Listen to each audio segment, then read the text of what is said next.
Looks like we're recording. Okay, we are here to do the week 3 abdomen exam. This is my patient, LR. Do we have your permission to do an abdominal exam and upload it to YouTube for public viewing?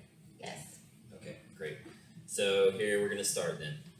First things first, we're going to position the patient in the supine position. So you're going to lay your face up with your head right here. You're going to bolster their knees to get the abdomen to relax. So we'll put that right there.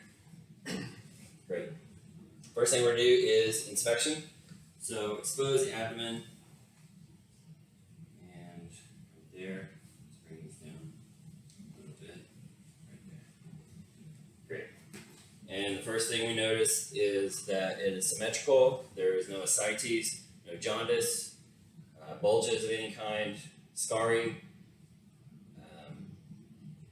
So normal appearance, flat, not rounded or any protuberances. So the next thing we're going to do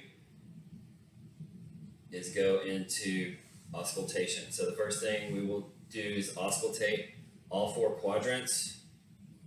We're going to start at the patient's left upper quadrant, work in a clockwise motion. So it will be like this.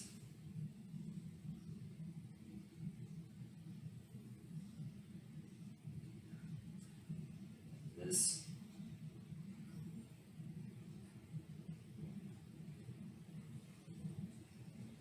This.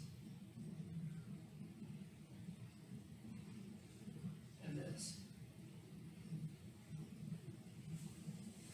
Normal findings in that would be 5 to basically 35 vowel sounds per minute. So you want to make sure that you listen long enough to make sure that you get those sounds. She has normative vowel sounds, so that's what we want to hear. Next thing we're going to do is we're going to auscultate the aorta, and that is going to be just around the midline of the xiphoid process. I don't have the correct stethoscopes at the office, but we would do it with the diaphragm and the bell. We're going to hear, listen for that right there.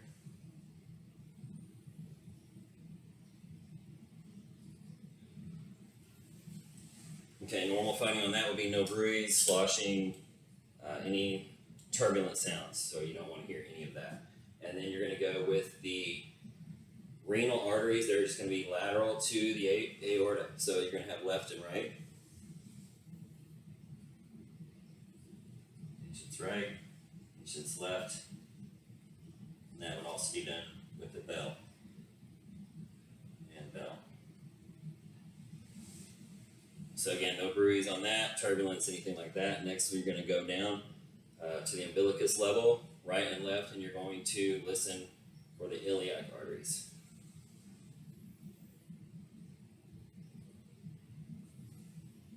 Patient's left, bell, and diaphragm.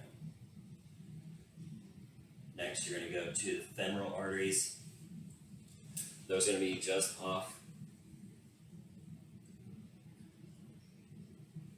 the inguinal ligament. To be left, patient's left and right. Bell also.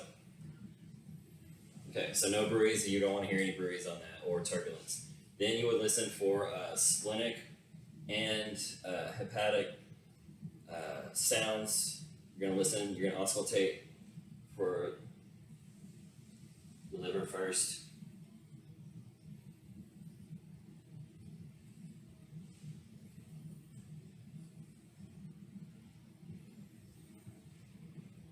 Spleen, patient's left side, bell and diaphragm, and you're also going to go in the axillary line and listen. Same thing. So that's going to be bell and diaphragm. You're listening for any abnormal noise, basically. You shouldn't really hear anything. So if you hear any scruffing around, that's an abnormal finding. Okay. Next, we're going to do percussion. So we're going to percuss all 4 quadrants first. And we're going to start again, patient's left upper quadrant, and you're going to hear tympany. Left lower, should be tympanic. All 4 quadrants should be tympanic.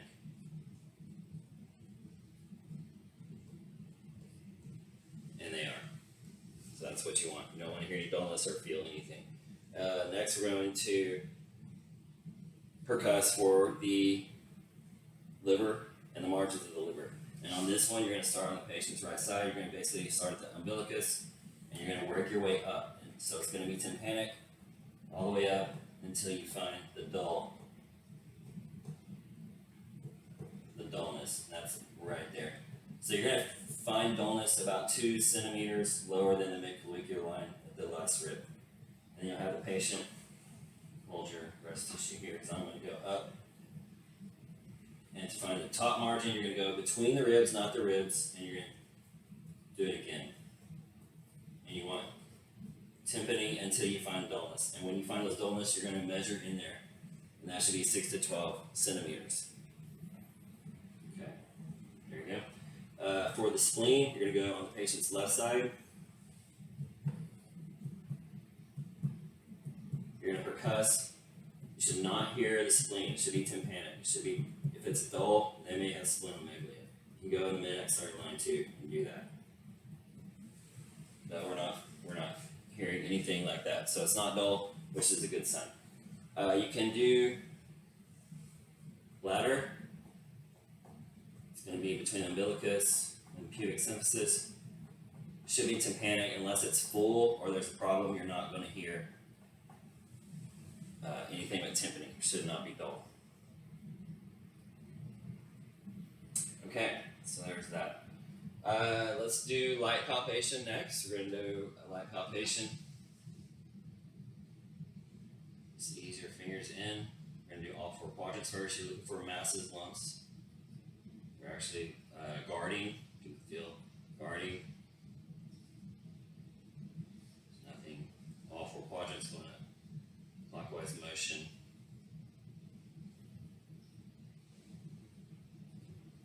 And there's no findings there. So it's nice, smooth, and easy. Next, we are going to go deeper palpation. So we're going to go to the same areas, just deep. So you may feel the lower colon in the patient's left lower quadrant, right lower quadrant, right upper quadrant. Now, what we can do is at this point we can depalpate for the liver. And to do that, you're going to go basically at the umbilicus on the patient's right side, work your way up, and find. You can actually do a hooking, so you can go up this way. Now have the patient breathe in deep and hold, and relax. Breathe. Deep and hold, and relax. Breathe. So you can find a smooth, well-defined margin of the lower part of the liver. And it's going to be, again, it's going to be about 2 to 3 centimeters below the midclavicular line. Okay? For the spleen, palpate the spleen. You're going to go right underneath the rib cage again, midclavicular line. Deep inspiration, breathe in deep, patient, and let it out. And you should not have it, you should not feel it. So you should not be able to feel the spleen unless there's some kind of splenomegaly or something going on. But you can also kind of cup around from the back side and try it again. Breathe in deep and let it out.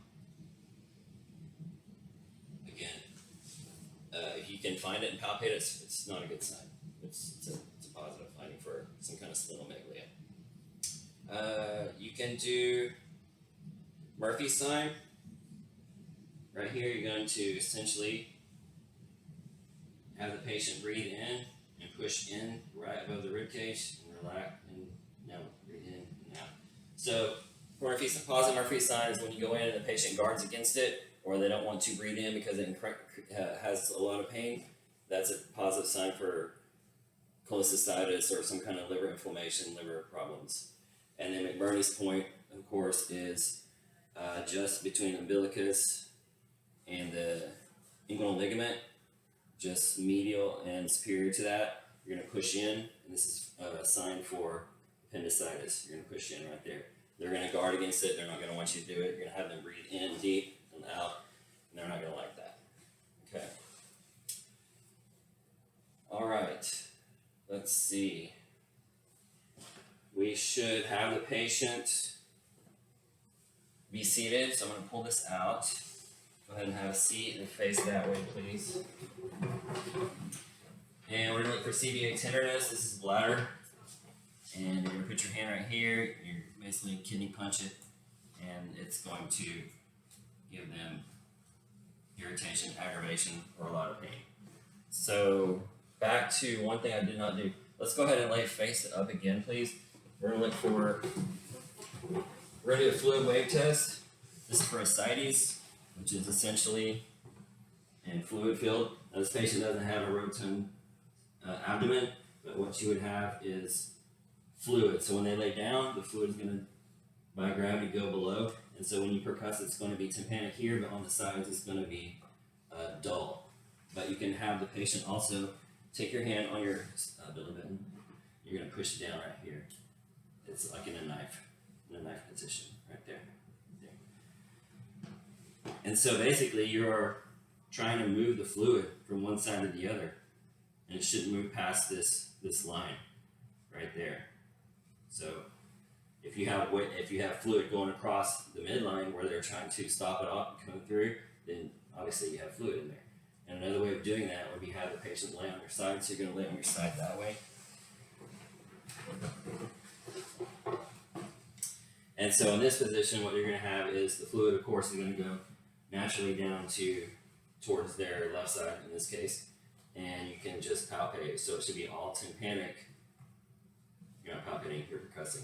It's going to be tympanic all the way through until you hit the water line, essentially. And then you're going to have dullness in there. So that's your fluid wave test. Checking for ascites. Okay, you can sit down. Let's see, I believe that covers all aspects of the abdominal exam. So I'm going to go with that. Thank you.